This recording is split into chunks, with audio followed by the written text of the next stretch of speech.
Kurang lebih 3 pekan jelang Hari Raya Idul Adha 1444 Hijriah, pihak Dinas Perdagangan Provinsi Sumatera Selatan memastikan kondisi harga pangan tetap stabil.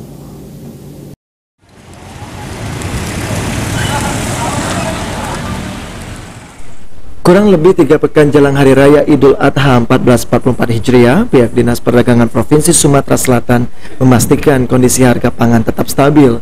Diterangkan oleh Kepala Dinas Perdagangan Provinsi Sumsel, Ahmad Rizali, saat menghadiri rapat paripurna DPRD Sumsel.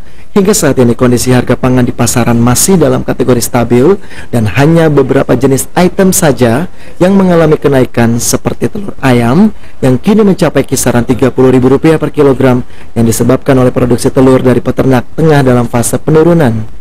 Sementara untuk ketersediaan sembako guna mengantisipasi kenaikan harga, pihak Dinas Perdagangan Sumsel sendiri sudah berkoordinasi dengan para distributor untuk mencukupi kebutuhan pasar. Dan jika masih tetap terjadi kenaikan harga pangan pada Idul Adha, kenaikan diprediksi tidak akan tinggi dan hal tersebut disebabkan naiknya tingkat permintaan pasar. Ahmad Rizali menambahkan, jika pada Idul Adha tahun ini pihak Dinas Perdagangan tidak akan melaksanakan operasi pasar maupun bazar murah, lantaran diyakini kondisi harga pangan akan tetap stabil.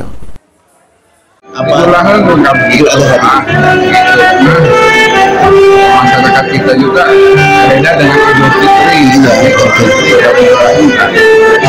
Akan ada operasi pasar tetap atau tidak begini? Kendalian harga di pasar bagaimana? Cukup baik.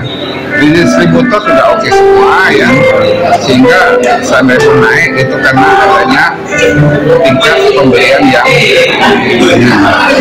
kita lihat aja Idul Fitri ya sepertinya meningkat ya, sepertinya, tapi bagi pedagang tidak terlalu menguntungkan ya. Sebab begitu selesai Idul Fitri kan seminggu mereka nggak jualan.